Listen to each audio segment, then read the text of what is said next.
The rain fell with a vengeance that evening, a storm that beat Lagos streets into rivers and made car horns sound like cries in the distance. And in the middle of that chaos, a sleek black SUV slowed at the traffic light where something unusual pulled every eye. There, standing in the median with water dripping from his hair, was a boy no older than 13, barefoot, shivering, holding two tiny babies wrapped in a torn shawl. Their lips pale, their eyes fluttering open and shut as if life itself was slipping away. Passers-by shook their heads. Some whispered prayers, others hissed for him to move before a car crushed him. But he stayed, clutching the fragile bundles as though the entire world depended on his thin arms. And that was the exact moment when Madame Adaora Okoye, a millionaire food magnate, known in every newspaper for her wealth and charity dinners, but privately known only to herself as a lonely widow haunted by mistakes she could not undo, looked out of her tinted window and froze, her heart suddenly pounding as if God himself had tugged at her soul. She had spent the day inspecting one of her factories, ticking boxes, scolding managers, thinking of nothing but profits and deadlines. But in that moment, nothing about balance sheets mattered, because there was something about the boy's gaze, dark, hollow, but filled with an unexplainable fire that refused to let her look away. And she felt the sharp sting of memory, remembering when she too had been a child abandoned by storms of her own, when people had walked past her as if she were invisible. Yet what could she do now, a rich woman on her way home to warmth and dinner, confronted with a boy begging not for himself, but for the two silent babies pressed against his chest, babies who should have been sleeping in cribs under mosquito nets, but were instead shivering against rain-soaked cloth? The driver cleared his throat, hoping she would wave her hand so they could move along. But Adaora whispered with sudden urgency, "Stop the car," her voice trembling with something even she did not recognize, fear, compassion, or destiny, she could not tell. The driver hesitated, unsure whether it was safe, but one look at her face told him this was not a request, it was a command. And the SUV eased to the curb, the brake lights glowing red against the sheet of falling water. Adaora stepped out, her umbrella catching the storm but not her tears, because by the time she reached the boy she was already crying, without understanding why. The boy did not flinch, did not beg with words. He only adjusted the babies in his arms, as if to shield them from her gaze, and that silence was louder than any cry for help. She asked his name, and he stammered Tunde, his voice cracked like glass. And when she asked the babies' names, he whispered Amarachi and Chidera, and the names sounded like promises too sacred to be left on the roadside. People stared now, market women whispered, Danfo drivers pointed. Some scoffed that it was just another street trick to stir pity from rich passers-by. But Adaora knew better, because she could see truth in the boy's trembling arms, in the way he looked at the twins first, before daring to meet her eyes. And in that instant, she understood. This was no performance. This was desperation. And what she did next would either save or bury 3 lives forever. The audience might wonder, what would you have done here? Walk away or open your heart?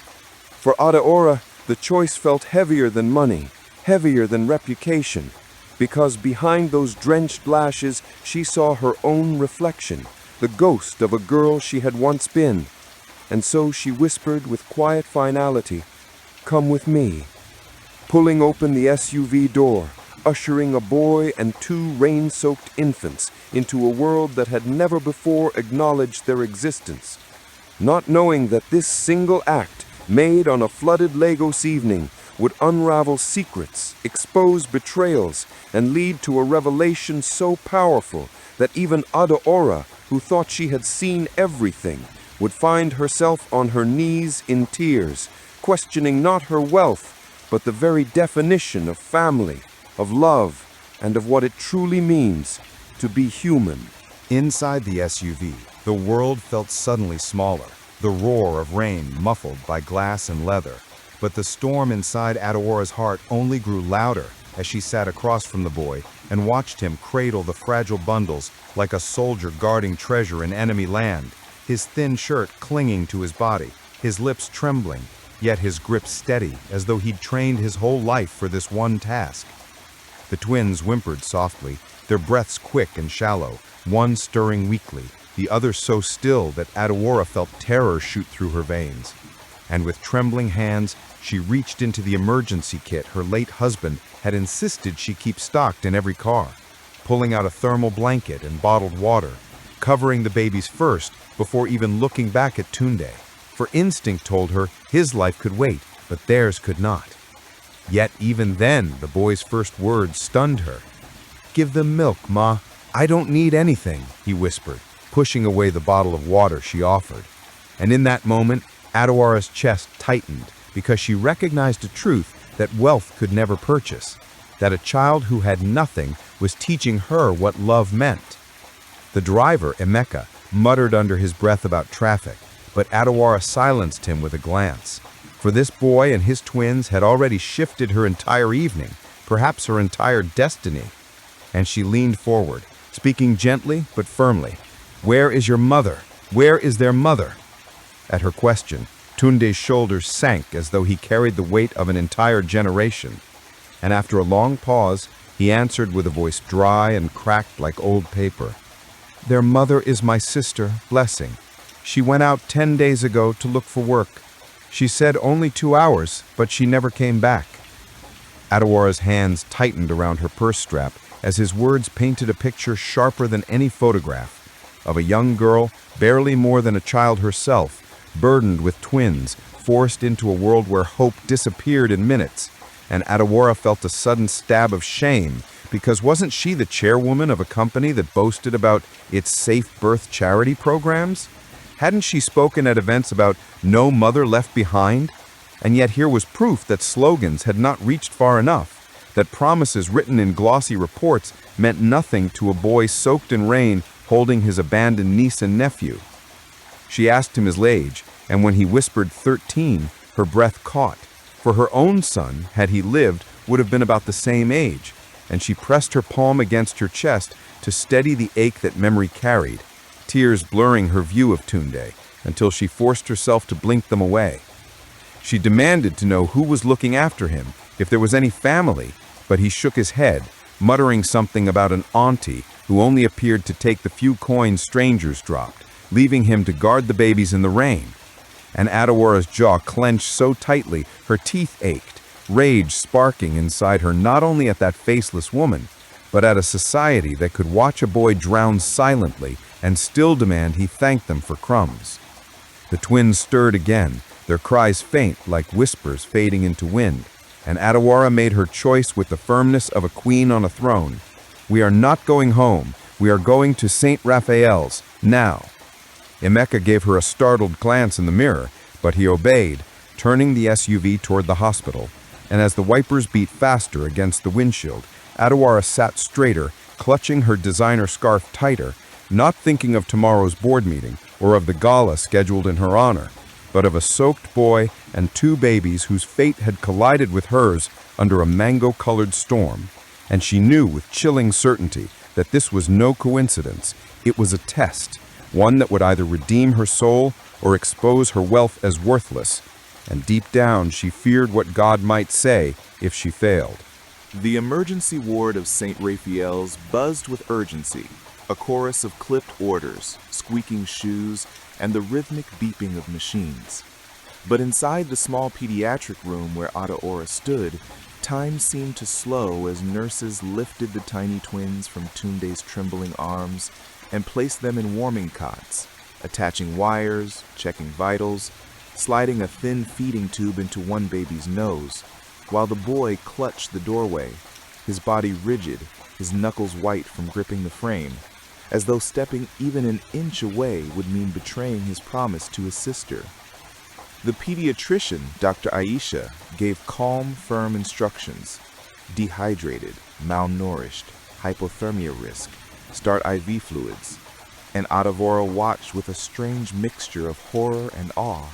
For though she had attended countless charity events with speeches about saving children, she had never stood this close to life fighting for breath, and it shook her to the core, making her feel both ashamed and strangely grateful for the chance to act. When a registrar entered with a clipboard and asked for parental details, the boy stammered Blessing's name, whispered that he had no father, no relatives, no address, only a place under the bridge where we sleep. And Adaora felt the words like stones thrown into a still lake, rippling through every belief she had carried about poverty, responsibility, and fate. Yet before she could intervene, the registrar explained bluntly, "We cannot admit them without a guardian's signature." And when Tunde quickly raised his hand, insisting, "I will sign, they are mine to protect," the man only sighed, "You are a child yourself." And the boy's face fell as though the last light inside him had been extinguished. But Adaora, who had been silent until then, stepped forward with the authority of someone accustomed to being obeyed, declaring, "I will sign," her voice steady but her heart pounding. And in that moment, she bound herself to a responsibility she did not fully understand, yet could not resist. For something in her soul whispered that this was not charity, this was destiny. Later, as the twins stabilized, Adaora led Tunde to the canteen, ordering steaming pepper soup and bread, urging him to eat. And she noticed how he tore the bread into tiny equal pieces, saving half in a napkin for later, a habit of hunger so deeply carved it broke her heart. And when she asked about his sister, the truth spilled like water from a cracked jug. How Blessing had carried sacks of flour in a factory while pregnant. How she had applied for a grant program but never returned with the papers. How an auntie had convinced them to beg because babies bring pity. And Adaora's chest tightened further when he described the small yellow badge his sister had once worn with a rising sun logo, for she recognized it instantly. It was her company's own Sunrise Foods emblem, proof that Blessing had once been under her very umbrella, yet still slipped through the cracks. Adaora's phone buzzed with a message from her HR manager, confirming the impossible. Blessing Salami had applied for aid under their Safe Birth program, leaving Adaora herself listed as her emergency contact. And as she stared at that message, a cold realization spread through her. This was not random, not chance. This was a girl who trusted her name and been abandoned by the system she had built. And now fate had delivered the burden at her doorstep in the form of a shivering boy and 2 half-starved infants. She rose from the table, her hands trembling as she placed them on Tunde's shoulders, and in that instant she made an unspoken vow that she would not walk away again, that she would not allow another Salami child to be lost under rain and bureaucracy. And though she did not yet know how, she understood that this storm was only the beginning, the rising tension before a greater truth would unfold, one that would either shatter her empire or transform it forever. By the 3rd day at St. Raphael's, the storm outside had passed, but the one inside Adaora's chest had only gathered strength. For though the twins now breathed easier under warm blankets and Tunde no longer shook with cold, a new dilemma arrived like an uninvited guest. Officials from family welfare stepped into the ward carrying clipboards and legal forms, their faces polite but eyes sharp, asking questions that cut deeper than scalpels. Where is the mother? Who holds legal custody? Why is a minor on the streets with infants? And though Adaora tried to answer on Tunde's behalf, explaining that she had stood as guardian, one of the officers frowned and said in clipped tones, "Temporary, ma, not permanent. Such cases go to the state, and infants this vulnerable are usually placed in government homes until proper relatives appear." Words that made Tunde leap from his chair, clutching the cot rails as though they might carry his sister's babies away right then, shouting with all the fire left in his small body, "No, they are not for sale. They are not orphans. They are my blood." and the room stilled with his defiance, even the twins whimpering softly, as though echoing his cry, until Eodorus stepped forward, her voice sharp as a blade. "You will not separate them from him, not while I draw breath." But the officials only exchanged weary looks, used to promises from wealthy benefactors who soon tired of street children's noise. Yet Eodora, though her reputation glittered with gala photos and charity dinners, was not acting for applause this time. This was personal, and to prove it, she reached into her designer bag and produced a check, large enough to silence most bureaucrats, saying, "Use this for the forms, the tests, the care. Just leave them with me." And for a moment the room softened. Pens scratched on paper, signatures were exchanged, and Eodora believed the crisis was contained. But what she did not know was that money, though powerful, could not erase the deeper truth waiting to surface. That her own company, Sunrise Foods, through its collapsed subcontractor, bore responsibility for Blessing's disappearance, and that by tying herself publicly to these children, she had unknowingly opened the door for enemies, competitors, journalists, even political rivals, who would pounce on the contradiction of a billionaire savior linked to a tragedy born inside her empire. Still, that afternoon, when she carried the twins into her SUV, their tiny hands curling around her fingers, and when she saw Tunde sitting straighter beside her, his face lit with something dangerously close to hope, it felt like a blessing, as though God himself had poured light into her chest, and she allowed herself to whisper, "At last, I am doing something right," never suspecting that this very decision, this act of compassion celebrated by nurses and whispered about by strangers in the hospital corridor, was planting the seed of a scandal that could burn her reputation to ash, threaten her empire she had built from the ground up, and force her to answer the hardest question of her life. Was she willing to risk everything, wealth, legacy, power, for a boy she had met in the rain, and the babies who carried his sister's blood? At first, Adeora believed she had brought peace into her mansion, that the soft cries of the twins filling rooms once echoing with silence were a kind of redemption. But the world outside her high gates was not as forgiving, and within a week, the newspapers splashed headlines that turned her act of compassion into a storm of accusation. Millionaire lady hides street boy and babies linked to factory collapse. Is Sunrise Foods responsible for exploiting pregnant workers? Charity or cover-up? Words sharp enough to cut reputations into pieces. And though Adeora stood tall at press conferences, insisting she had only done what conscience demanded, her board members whispered behind polished tables, investors called nervously, and even her oldest friend asked quietly if she was sure she wanted to bind herself to gutter blood, a phrase that stung more than the rain ever had. Worse still, social media turned brutal.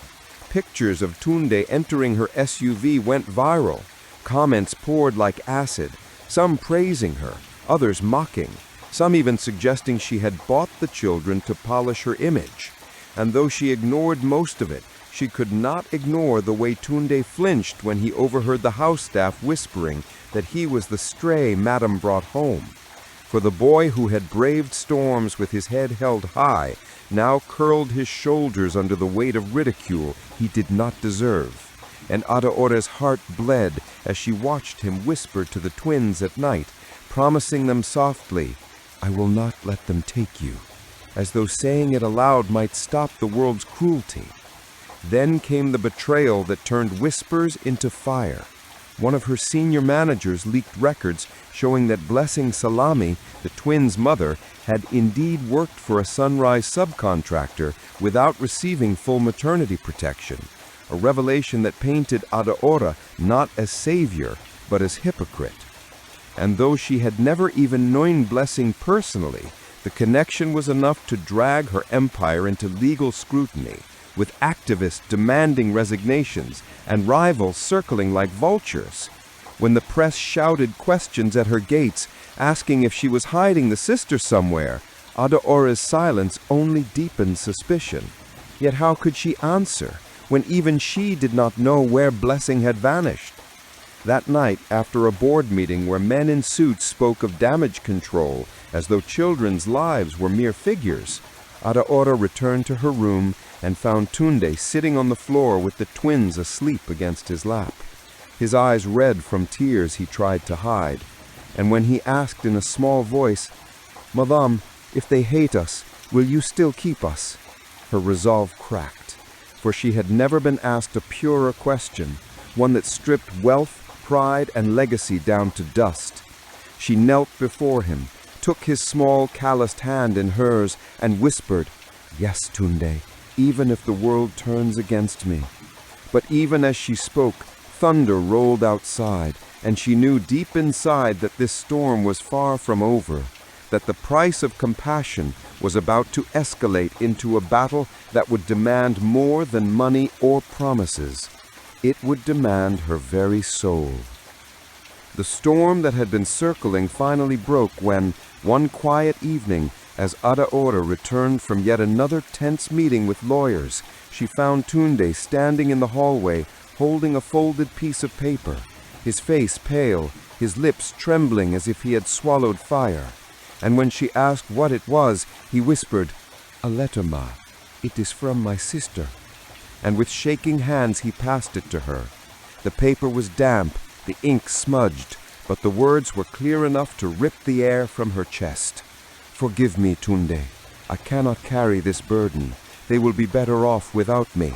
Do not look for me."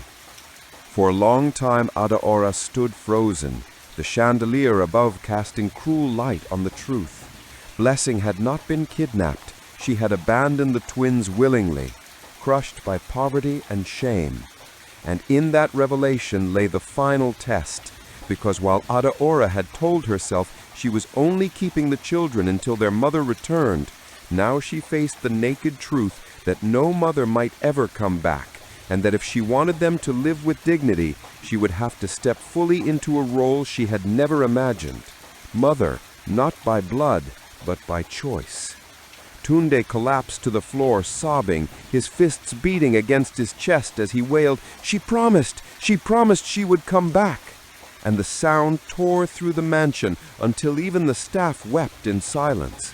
Yet when Adaora bent and gathered him into her arms, rocking him as though he were her own lost child, she realized something that chilled and freed her at once. This boy was not just a stray she had rescued.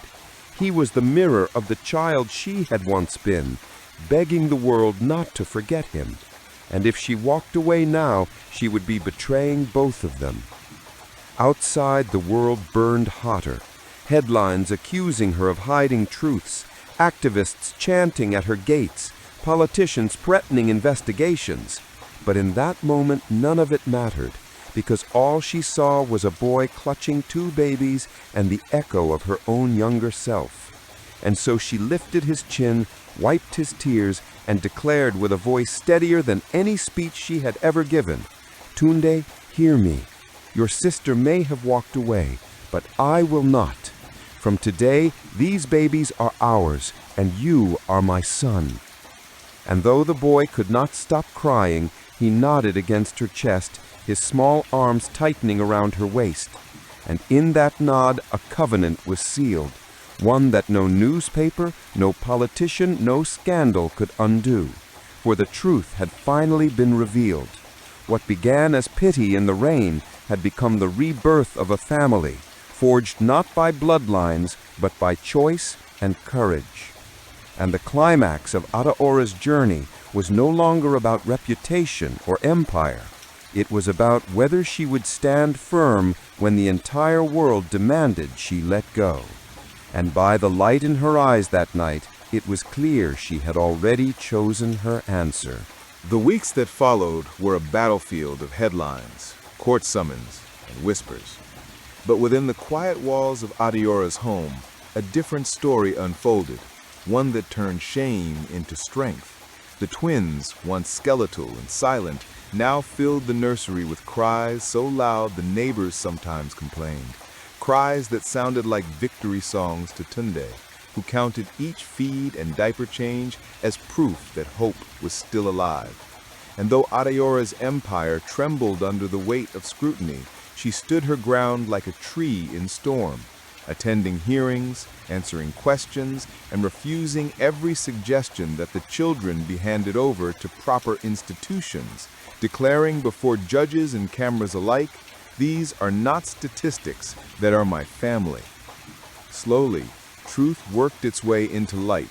The subcontractor who had exploited Blessing was exposed, forced to pay restitution, and laws were drafted to prevent future abuses.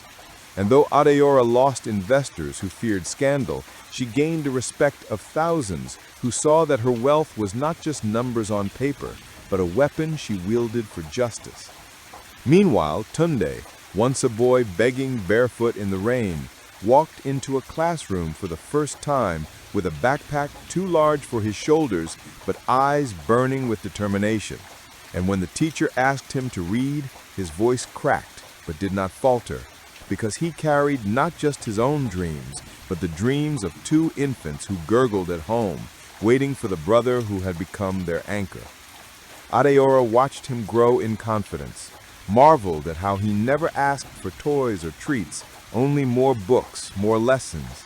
And every time she saw him holding the twins, whispering stories about the mother who might never return, her chest ached, but also swelled, because she knew that pain had not broken him, it had sharpened him into something unshakable.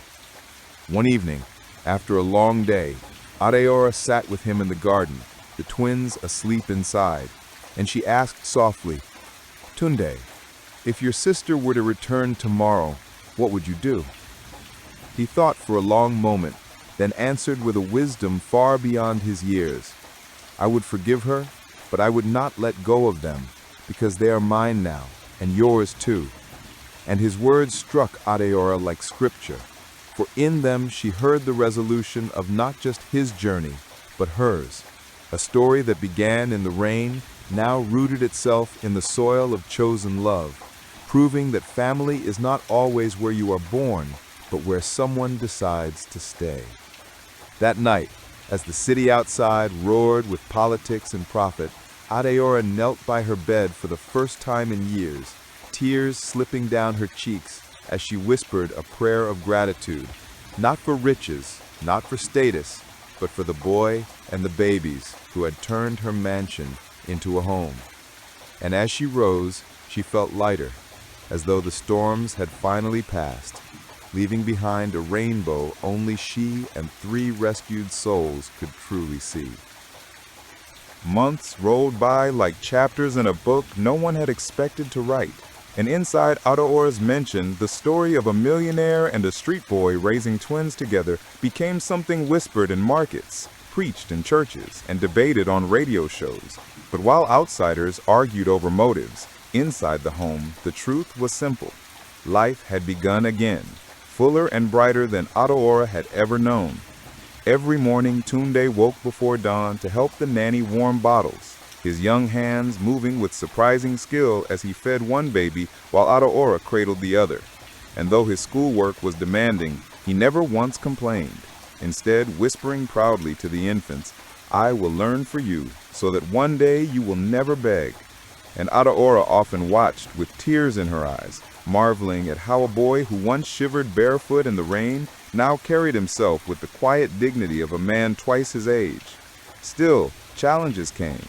Journalists camped outside her gate, social workers returned with endless paperwork. Critics continued to call the children charity cases. But each time Adeora stepped into the glare of microphones, she spoke firmly. "These children are not a story, they are family. And if you doubt me, come to my home and see the love yourself." And her unshakable stance began to soften even her harshest critics, some of whom admitted publicly that they had judged too quickly. In schools across Lagos, children whispered about the street boy who became a millionaire's son, and for once, Tunde did not hang his head in shame. He stood tall, not because of Adeora's wealth, but because he knew deep inside that he had earned respect through sacrifice, courage, and love. As for Adeora, the transformation was even deeper. For the emptiness that had haunted her for years, the silence of a home without laughter, the grief of a child she had once lost, all of it was slowly being replaced with purpose, with laughter spilling through halls at night, with tiny hands tugging at her dress, with the sound of a boy reading out loud by lamplight so the twins would fall asleep to his voice instead of hunger. One evening, as she rocked the babies under the glow of a golden sunset, she whispered to herself, "I thought I was saving them, but they were sent to save me." And the weight of that realization humbled her more than all the awards and titles she had ever collected. She knew the journey was not finished. Blessing's fate was still unknown. The twins would grow with questions. The world would never stop watching, but she also knew that storms do not last forever, and from their rains grow roots strong enough to withstand any future wind. And so she resolved to keep walking this path, no matter the cost, because miracles, she now believed, were not always sudden flashes of light. Sometimes they were slow, messy, complicated stories that began with a child begging in the rain and ended with a home transformed forever. And as she stood in her garden that night, watching fireflies dance like stars close enough to touch, she breathed a prayer into the dark sky. If this were my last act on earth, let it be this, raising them well. And in that vow lay the closing of one chapter and the hopeful opening of another, proof that wealth is not measured by coins or companies, but by the lives one chooses to fight for, even when the world says to walk away. The final chapter of their story did not arrive with trumpets or headlines. In the quiet rhythms of an ordinary day, when the twins, now healthy and bright-eyed, toddled across the living room floor, their laughter echoing through the mansion like music, and Tunde, dressed in his crisp school uniform, bent to steady them with a patience far beyond his years, while Aurora stood in the doorway watching, her heart swelling with a joy she had once believed she would never feel again. For it was in these small, uncelebrated moments that the true miracle lived. She thought back to the night of the storm, the sight of a boy drenched in rain, holding two silent infants, and realized that everything since had been the unfolding of a divine lesson, that love is not bound by blood, that family is not dictated by circumstance, that greatness is not written in wealth but in compassion. And though the newspapers had long moved on to new scandals, and the critics had grown tired of repeating their doubts, Ada Aurora still remembered every insult, every headline, every whisper of charity case that had threatened to break her resolve, and she smiled now, because none of it had won. The children were alive, Tunde was thriving, and her mansion was no longer empty, but alive with love. One evening she gathered them in the garden under the old mango tree she had planted years ago, the twins climbing her lap, Tunde sitting beside her, and she told them softly, "This is where our story began, under rain and thunder. But look now, see how the sky is clear, see how the stars shine, because storms never last forever." And her words were not just for them, but for anyone who had ever doubted their worth, anyone who had ever felt invisible, anyone who had ever begged for help and been ignored. And she prayed that their story would reach those hearts too. For those who watched, the moral was clear. No child is born worthless. No act of kindness is wasted. And sometimes the smallest hand held in the storm can change the greatest life. If you were sitting with them under that mango tree, what would you have done that rainy night? Would you have looked away, or would you have stopped? And if you believe, as Ada Aurora now did, that love has the power to break curses, heal wounds, and rewrite destinies, then share this story with someone who needs hope. Subscribe for more tales that remind us of the light we carry, and leave your thoughts below, because every comment is a voice joining the chorus that says loudly and clearly, compassion still matters, miracles are still real, and even the most forgotten soul can rise when someone finally chooses to see them.